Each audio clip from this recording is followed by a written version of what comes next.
passe au Gabon, mais c'est à cause de minerais. Le Gabon, le pétrole, le Gabon, l'or, le diamant. Et ils ont même le coltan. Est-ce que la France a vraiment dit la vérité? Ils ne l'ont jamais dit.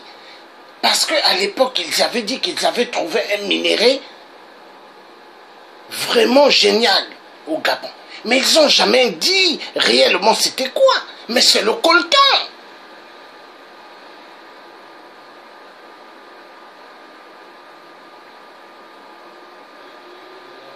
Dans toutes les terres bantoues, il y a le coltan. Dieu a mis le coltan là-bas.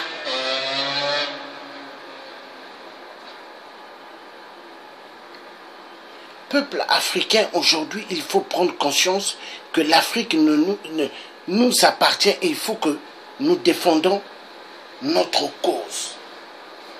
Donc nous avons suivi l'histoire du colonel Mamadou. La vidéo, elle est très très longue, du colonel Mamadou. Mais je ne vais pas rester dans cette vidéo. Je vais maintenant aller sur les enfants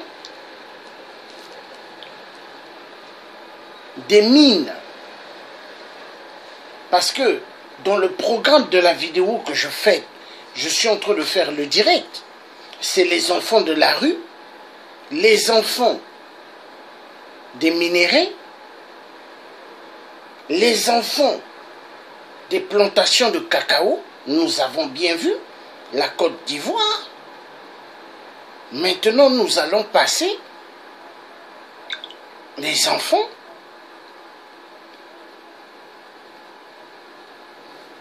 des mines.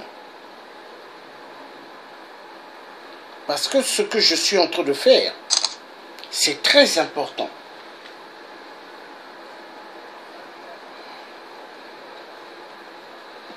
Très important.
Unis dans l'effort pour l'indépendance, dressons nos fronts, longtemps courbés, et pour de bon, prenons le plus bel élan, dans la paix au peuple ardent, par le labeur, nous bâtirons un pays. Ils travaillent aujourd'hui dans le monde et ils sont 69 millions en Afrique à être astreints à des tâches quotidiennes, parfois dans des conditions dangereuses. C'est de ces enfants-là que nous avons choisi de vous parler ce soir. Direction le Congo. À Bujimaï, l'économie du diamant attire les convoitises. Dans les mines, les rivières, à même le sol, tous cherchent cette pierre précieuse pour survivre. Parmi eux, des enfants abandonnés et rejetés par leur famille. Ils sont accusés d'être ensorcelés. Alors, ils sont exploités pour les travaux les plus pénibles et dangereux. Ces enfants qui vivent dans la rue, on les appelle les enfants du diable. Un documentaire de Daniel Grandin.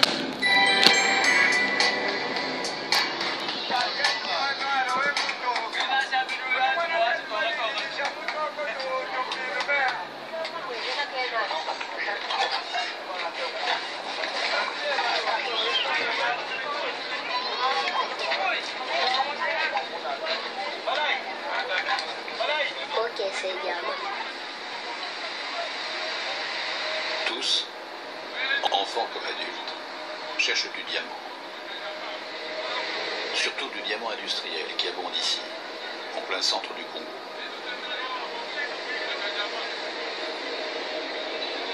Ces rivières coulent sur les hauteurs de Mbujima, une ville du Kasaï oriental. Ils viennent par milliers, par dizaines de milliers, arracher à la boue de petits morceaux de minerais. Hommes, femmes, de tous âges, de toutes conditions, et des enfants. Une multitude d'enfants qui cachent dans leur bouche les petits morceaux de diamant, que plus tard, ils vont essayer de revendre à des trafiquants. En majorité, ils ont été abandonnés ou rejetés par leur famille. Leurs parents ne pouvaient plus les nourrir, n'en voulaient plus, comme des objets inutiles qu'il faut écarter. Parmi eux, parmi ces pauvres des pauvres, d'autres encore, sous le coup d'une accusation dont ils ne peuvent se défendre et qui brise à tout jamais leur jeunesse, et peut-être leur vie. Papa et maman m'ont chassé de la maison en me disant que je suis sorcière. Alors, je traîne dans les mines. Et tu es parti seul? Ils m'ont chassé avec ma sœur. Et toi, quel âge as-tu? 10 ans. Qu'est-ce que vous faites sur la mine? On ramasse du gravier, on le tamise. Après, on essaie de vendre les diamants. D'autres acceptent l'accusation. Ils sont des démons, en sont persuadés. On le leur a répété depuis toujours. Ils n'en doutent plus. Oui, nous sommes sorciers, nous allons danser près de la rivière. On danse toute la nuit. Tu veux rester sorcier toute ta vie? Non, je veux m'en sortir. Et puis je cherche des aides pour quitter la mine. Tu as déjà vu le diable? Oui, j'ai déjà vu le diable. Où est-ce que tu l'as vu? Je l'ai déjà vu la nuit, là où je danse pendant la nuit.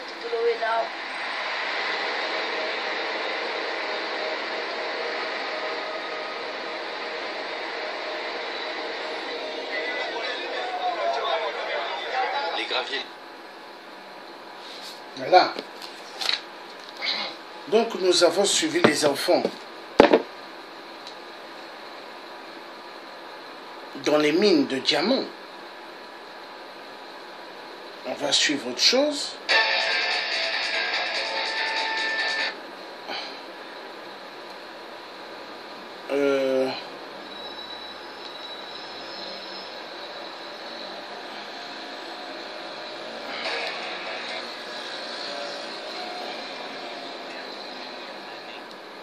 Toujours éblouissant.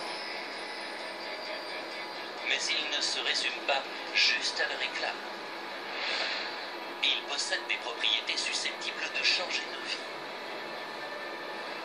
L'avenir du diamant s'annonce des plus passionnants. Nous entrons dans une ère que la plupart d'entre nous appellent le nouvel âge du diamant. Pour nous mener à ce futur prometteur, les scientifiques doivent surpasser la nature et élaborer un diamant de meilleure qualité. Les nouveaux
Pia pale tumika sawa tena.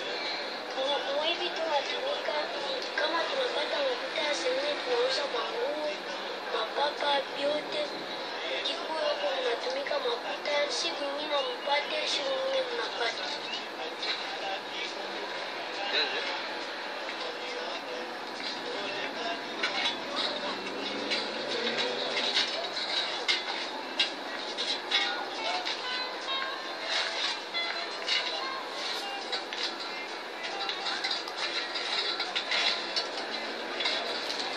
Papa alikiaka cha kuvoyager, akacha kuvoyager kwenda Utiseni. Hapa cha kurudia, tukipa kwa Bukaria. Masomo nishapacha. Papa alivoyagaka mama tukanzote kwenye rivi.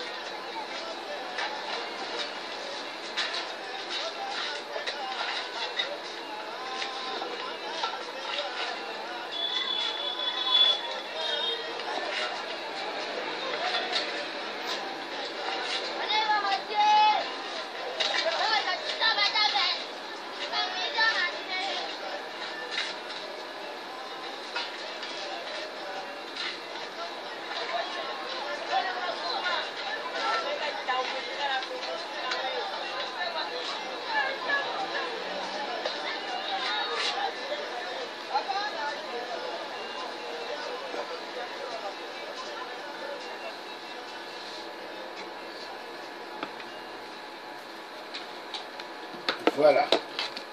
Donc, là maintenant,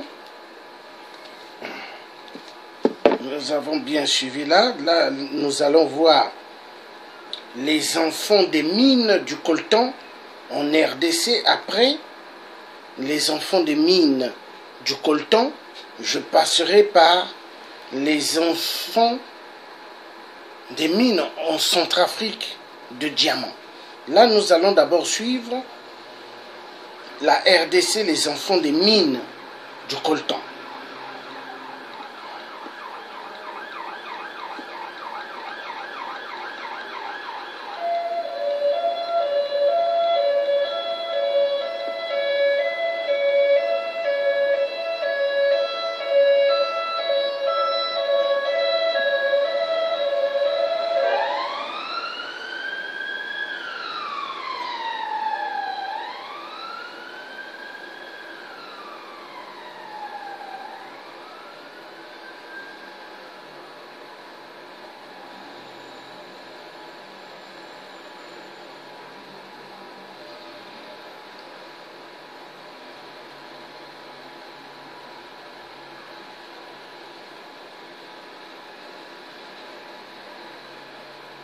On se met sans poser de questions. Un slogan.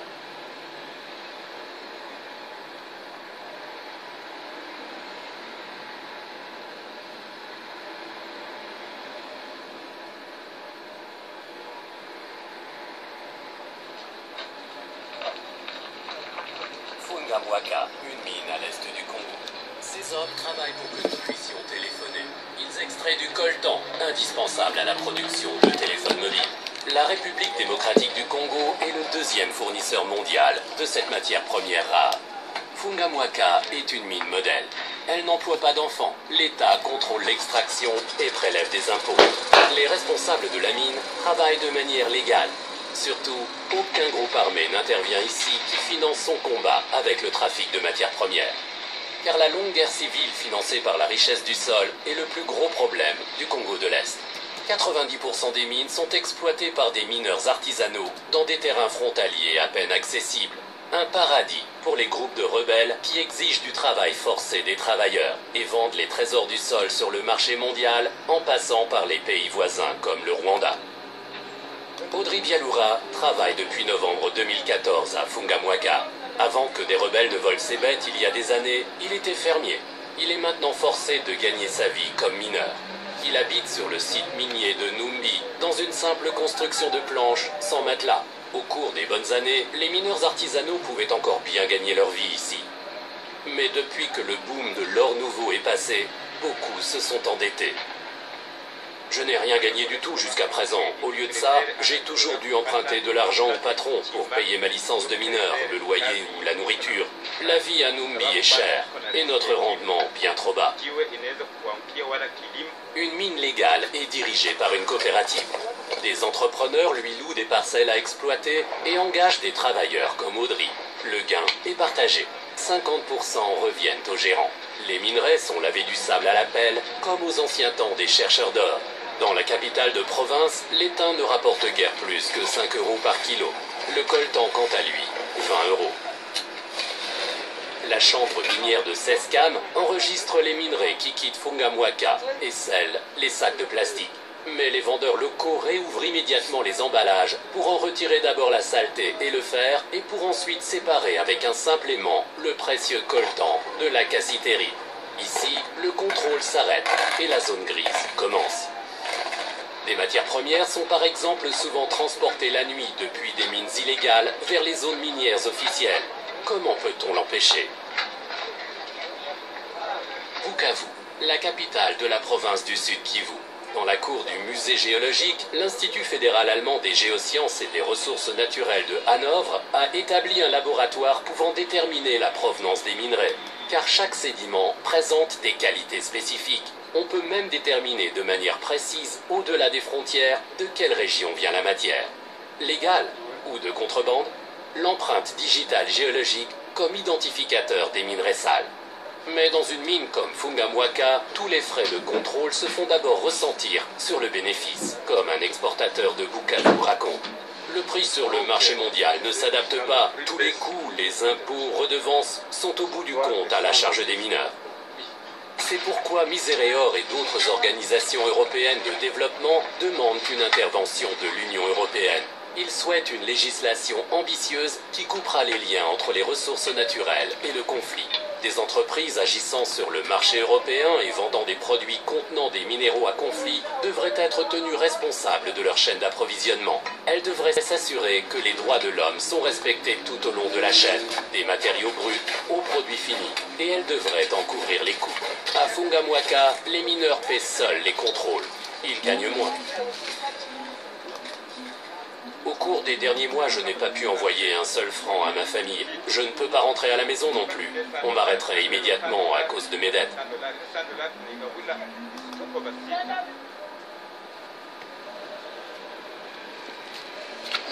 Voilà.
iPhone, Sony, Samsung et tout autre appareil, ou même les autres robots qui sont actuellement en tendance. Le coltan, dit en latin You see that coltan is starting making to démocratique du Congo, It's coming from Congo. Le Congo, pays d'Afrique centrale, possède près de 60% du gisement de cet âge métallique noir. Depuis plus de 20 ans, le pays subit une importante crise politique et humanitaire qui crée d'énormes pertes civiles ainsi qu'un trafic illégal d'extraction. Le coltan est extrait dans les minières à l'aide d'une pelle et dans les roches à l'aide d'une pioche. En second, il est tamisé et pour finir, il est raffiné pour devenir du tantal. Afin de récolter le coltan dans les mines, les milices qui généralement les possèdent recrutent de jeunes femmes, de jeunes hommes dans les villages avoisinants, qui des fois ces derniers sont des jeunes enfants de la rue appelés chégués alors que le Congolais interdit le travail aux jeunes de moins de 18 ans. L'absence de protection des droits de mineurs est un réel problème. Pourquoi? Car il n'existe pas de questions syndicales dans le secteur de ce désastre humanitaire est étroitement relié aux grandes entreprises. Comment? En jouant un rôle important dans la poursuite de la guerre. C'est-à-dire collaborer avec les rebelles et leurs alliés en finançant leur femme. Les adolescents entre 15 et 18 ans ont le seulement si ils sont capables et de l'inspiration. Mais comment se fait-il qu'il y ait autant d'enfants dans les mines? Tout simplement parce que le Congolais ne fait pas attention. L'impact environnemental entraîne une pression sur l'écosystème, c'est-à-dire la faune et la flore. Les produits chimiques qui sont utilisés provoquent la perte d'utilisation pour l'élevage, l'agriculture et cause d'importantes pollutions des eaux. On rase des hectares de forêt pour laisser place à des mines et le bois est utilisé pour chauffer les mines. Il faut savoir que le métier des creuseurs est un métier à haut risque, car les dangers sont constants, les pentes sont raides et les roulements dans les pluies et les galeries sont fréquents. Les creuseurs souffrent, leur santé en a affecté, car beaucoup d'entre eux ont cancer. Et pourquoi la population congolaise s'obstine-t-elle à aller vers les mines? Tout simplement parce que le coltan offre un revenu supérieur à l'agriculture. Ces gens galèrent contrairement à un étudiant belge. Pourtant, ces gens risquent leur vie pour nourrir leur famille. Ils gagnent $2 par jour. Jamais au-delà de $5. Vous imaginez ça? L'impact du secteur minier sur la communauté n'est pas à négliger. Des familles qui vivent autour des mines sont pauvres, très pauvres. Le service scolaire, social et sanitaire sont peu accessibles pour ces gens. La prostitution et l'exploitation sexuelle sont en pleine croissance autour des mines. Nous constatons un nombre anormal d'enfants mort-nés ou difformes dans cette île. Qui prend la responsabilité de sorte de ces états? La situation est donc grave au Congo et personne ne semble reconnaître ses responsabilités. La vie d'un mineur a-t-elle si peu d'importance dans cette région du monde? C'est l'exploitation réelle du Congo et de sa population. Or, toutes ces activités minières pourraient contribuer à la richesse du pays et peut contribuer à la survie d'un grand nombre de populations ainsi que de sa communauté de plus en plus petite. Le Congo a un potentiel énorme et Résoudre le problème lié au secteur minier artisanal et limiter l'impact négatif, il faut tout simplement résoudre les problèmes politiques et humanitaires qui provoquent la détresse de la population. Il ne faut pas oublier que plus de 90% de l'exportation est frauduleuse. Eh ben oui. Certaines entreprises refusent de divulguer l'origine de leurs véhicules et d'autres imposent. Pour diminuer nos consommations sur ces trafics, il existe plusieurs solutions, mais je vais vous en citer une. Au Ghana, il existe des associations de particuliers qui recyclent des quantités énormes d'anciens smartphones. Ces particuliers travaillent en association avec des entreprises étrangères telles que le FER. Il s'agit d'une entreprise néerlandaise dont la conception et la production sont pensées pour intégrer les contraintes environnementales et le commerce équitable. Smartphone porte le nom de la société. Et voilà, j'espère que vous avez compris la problématique de l'extraction du coltan au Congo, mais surtout n'oubliez pas le like sur la vidéo. Et voilà, ça se termine ainsi. Salut! Voilà. Le coltan.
Centrafrique.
Donc là, nous allons suivre les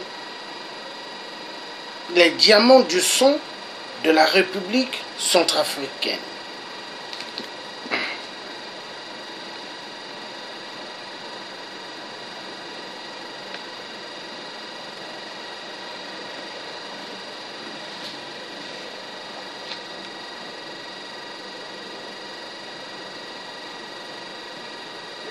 Un rapport intitulé « Les diamants du sang de la République centrafricaine ».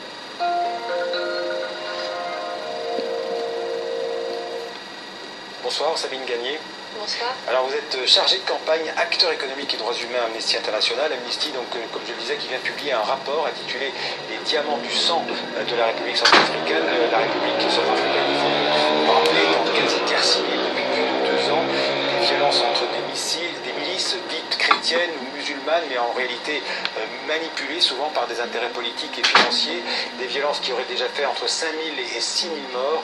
Le premier constat de ce rapport, on va y revenir dans un instant, ce sont que ces milices, ces groupes armés, en fait, seraient en grande partie financés par ce commerce, le plus souvent illégal, des diamants centrafricains.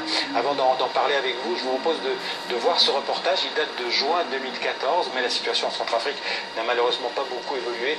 Il dénonce entre autres le non-respect des droits humains élémentaires dans les mines de diamants Centrafrique et le parcours d'un diamant de la mine au négociant. Un reportage exclusif de Et Maintenant Production pour TV5 Monde. Dans cette mine à ciel ouvert, sorte de condensé de la guerre, les chrétiens ont chassé les patrons musulmans. Et ils craignent qu'ils reviennent. On travaille la peur au ventre. Ces diamants, tout le monde les recherche et on a peur de travailler. Quand on trouve des gros caras, les musulmans peuvent venir nous tuer pour les récupérer. Cette crise, quand elle est arrivée, ça nous a fait plaisir. Parce que nous, maintenant, nous les artisans, nous nous sommes accaparés les ressources de notre travail. Quand les musulmans trouvaient des diamants, ça leur apportait beaucoup d'argent. Et avec ça, ils nous achetaient des armes. C'est le premier diamant trouvé de la journée. C'est un gros diamant. C'est une pierre céleste. Léon prend aussitôt le diamant pour aller l'expertiser. Il a appris ce métier ces derniers mois. Avant, il était réservé aux musulmans. Les diamants que nous trouvons ne sont pas des diamants de sang. Nous sommes des artisans. Ces diamants, ça nous paye notre pain quotidien seulement. Les autres se battent avec des armes. Nous, nos armes, ce sont nos pelles. Côté musulman, c'est un autre son de cloche. Aujourd'hui, avec les anti-Balaka, si tu es musulman et que tu es dans les mines, on peut facilement t'abattre uniquement au prétexte que tu es musulman. Le diamant de Léon finira à Bangui, la capitale. Avec l'exclusion de la Centrafrique du processus de Kimberley, impossible théoriquement de l'exporter. Mais nous retrouvons sur place un diamantaire, un musulman qui a fui l'ouest du pays. Il nous explique le système de fraude. Le point faible, ce sont notamment les aéroports. Les diamants ne sonnent pas, c'est inerte. Sauf l'or qui peut sonner dans les aéroports. Les diamants ne sonnent pas. Tu peux le mettre dans ta poche, dans ton paquet de cigarettes. Tu peux partir avec. Du côté des autorités centrafricaines, c'est l'impuissance totale. L'embargo encourage la fraude. En un an, les exportations légales ont été divisées par 3. La Centrafrique est le 10e producteur mondial de diamants, un diamant réputé pour sa pureté. Les petites pierres célestes n'ont pas fini de susciter haine et convoitise. Alors avec nous, donc Sabine Gagné, je le disais, vous êtes chargée de campagne acteurs économiques et droits humains à Amnesty International. Vous confirmez d'abord que les diamants sales de la Centrafrique, ce qui est dans votre rapport, donc financent les milices qui se font cette guerre depuis 2 ans en Centrafrique? Oui, notre rapport constate qu'effectivement, il y a des groupes armés qui se financent sur les mines. Alors, il faut savoir qu'il y a différentes manières pour ces groupes armés de se financer. C'est soit en contrôlant directement les mines, mais sinon c'est aussi en taxant les mineurs ou les routes terrestres ou aériennes de ces chemins, de ces diamants. Par exemple, on sait que... qu'il y avait des taxes qui étaient de 75 $ sur la piste de Bria par exemple, et donc c'est de cette manière-là que les groupes armés se financent. Et c'est des diamants qui financent aussi bien les 2 camps, hein, les Séléka qui sont majoritairement musulmanes, ou alors les anti-Balaka qui sont majoritairement chrétiens. Exactement. Et donc notre rapport a enquêté sur les 2 zones géographiques, à l'ouest qui est plutôt contrôlée par les anti-Balaka et l'est plutôt par la Séléka. Alors on le dit, hein, on l'a dit, les diamants c'est une grosse part des exportations, ça représente à peu près, en tout cas avant la guerre civile, 50% des exportations de la Centrafrique. Qui contrôle en fait aujourd'hui les mines de Centrafrique? Effectivement, les diamants... C'était cité dans le reportage, le processus de Kimberley. Alors qu'est-ce que c'est ce processus de Kimberley? C'est un accord, je crois, qui a été négocié en 2003. Qu'est-ce que prévoyait cet accord? Le processus de Kimberley a été négocié entre des États, des entreprises et la société civile en 2003, et il vise à lutter contre les diamants de la guerre ou les diamants du sang, c'est-à-dire qu'il vise à garantir aux consommateurs que les diamants qu'il achète n'ont pas servi à financer des groupes armés. Or, on se rend compte aujourd'hui, et notamment parce que des diamants ont été saisis en mai et juin 2014 qui venaient probablement de la Centrafrique, on se rend compte que ce processus a de grandes failles. Ouais.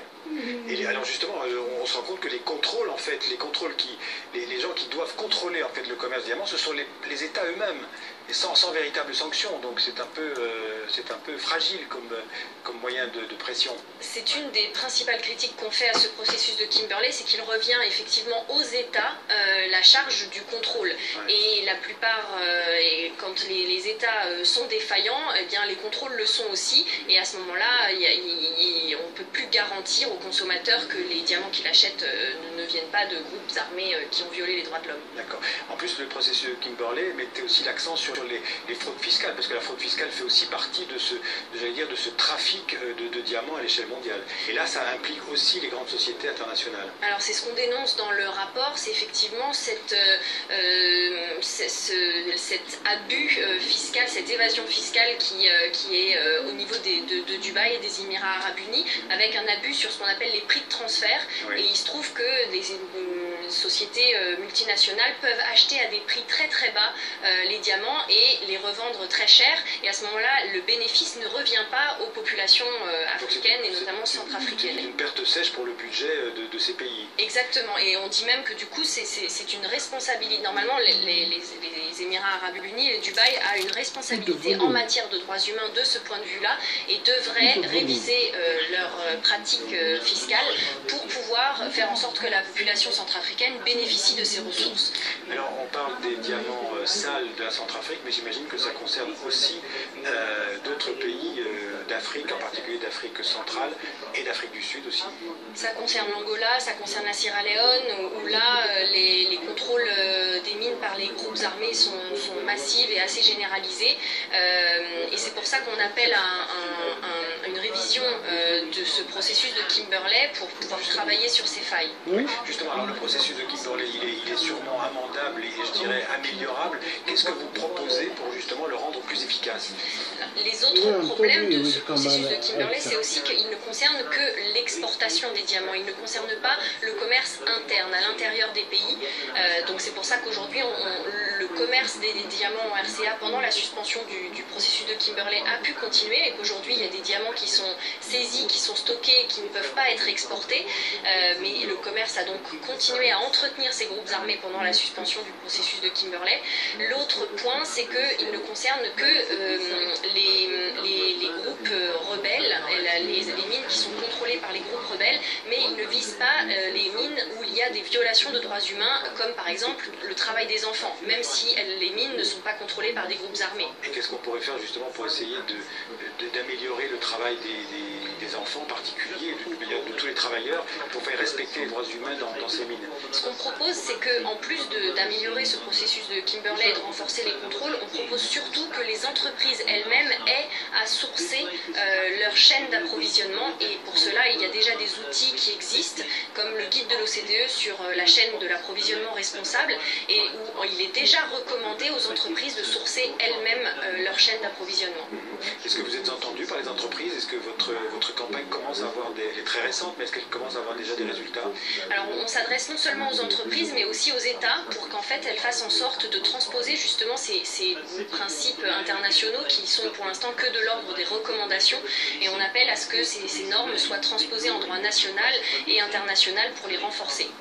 Alors encore un mot comme sur les négociants, on a parlé tout à l'heure des grands groupes internationaux. Est-ce que les négociants locaux, les gens qui sont vraiment en contact avec les mineurs, est-ce que eux aussi sont désignés, montrés du doigt par votre rapport, et qu'ils sont aussi, comment dirais-je, amendables à l'avenir? Parce que c'est quand même là aussi que ça se passe en premier lieu. Ce sont ceux à qui ces mineurs vont vendre leurs pierres au début. Bien sûr, effectivement, le processus de la mine aux négociants, normalement il y a un bordereau qui accompagne le diamant et qui permet de mener sa traçabilité, de faire le suivi. Mais beaucoup de négociants ont même reconnu qu'il y avait des fraudes, qu'ils ne pouvaient pas non plus tout contrôler. Donc on s'adresse également à eux pour renforcer le contrôle et renforcer ce qu'on appelle ce principe de due diligence en anglais, c'est-à-dire le devoir de vigilance, et qu'eux-mêmes sourcent l'origine du diamant et se renseignent sur la façon dont a été extrait ce diamant. Ce qui était en fait, tout ce que vous dites était prévu au départ dans le processus qui me parlait, mais n'a pas été respecté en fait. Ouais. C'est ça. Alors je rappelle en deux mots que la RCA c'est quand même un des pays les plus pauvres du monde, malgré cette richesse qui dort dans son sous-sol. La moitié de la population centrafricaine survit grâce à l'aide humanitaire internationale, il faut le rappeler, et 450 000 Centrafricains, c'est-à-dire à peu près 10% de la population, a quitté déjà la Centrafrique, donc à cause de la guerre civile. Merci beaucoup Sabine Gagné d'être venue sur le plateau du 64 minutes donc, pour parler de ces diamants sales qui en fait financent, donc je le répète, la guerre civile en cours en ce moment en République centrafricaine. Merci beaucoup. Voilà. Donc, ce direct, je vais prendre fin de ce direct, était un direct fantastique pour pouvoir voir toute la mafia des multinationales chez nous en Afrique. L'Afrique doit revenir aux Africains et les Africains doivent immensement faire beaucoup pour pouvoir ramener notre dignité, parce que notre dignité d'être humain a été bafouée en Afrique. L'être humain n'a plus d'honneur en Afrique. Et dans le monde, les Africains ne sont plus respectés. Donc nous devons rattraper tous les enfants de la rue. Nous devons s'occuper d'eux, de les remettre à l'école, et des enfants qui n'ont jamais eu accès à l'école, qui sont des adultes, nous devons les mettre aussi à l'école. Parce que ces adultes-là devront apprendre à lire et écrire. Car un enfant qui a un bagage ou un métier en main, cela permettra à ce que le vol, la criminalité baissera. Et nous avons la capacité, avec tout ce que nous avons comme richesse dans nos terres, de travailler immensement. Être combattant ou être résistant, ce n'est pas le tout, mais c'est de pouvoir amener des projets, de pouvoir désigner qu'est-ce qu'on pourra faire après les dictateurs. Parce que les dictateurs, il faut en découdre. Ce sont des gens qui sont là rien que pour nous ramener le désordre en Afrique. Ils ne foutent rien absolument. ce n'est que de la peste. Donc nous allons sortir du danger. Donc les enfants de la rue, il faut qu'on s'occupe d'eux. Parce que si on ne s'occupe pas d'eux, ça sera une grande bombe demain. Pour nous en Afrique. Les enfants esclaves des mines, il faut aussi qu'on s'occupe d'eux. Parce que si on ne s'occupe pas d'eux, demain ils deviendront une bombe. Les enfants des guerres, nous devons aussi s'en occuper. Si on ne fait rien, demain ils deviendront une guerre. Hein? Une menace pour nous. Les enfants des champs de cacao, nous devons s'occuper d'eux.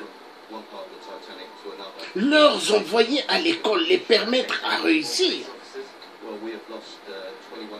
Ça, c'est le projet. Donc, je vous remercie de m'avoir bien suivi. Donc, je vais prendre fin à cette vidéo.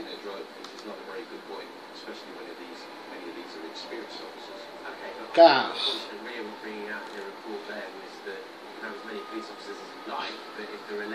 dans chaque bonne chose, il y a une fin.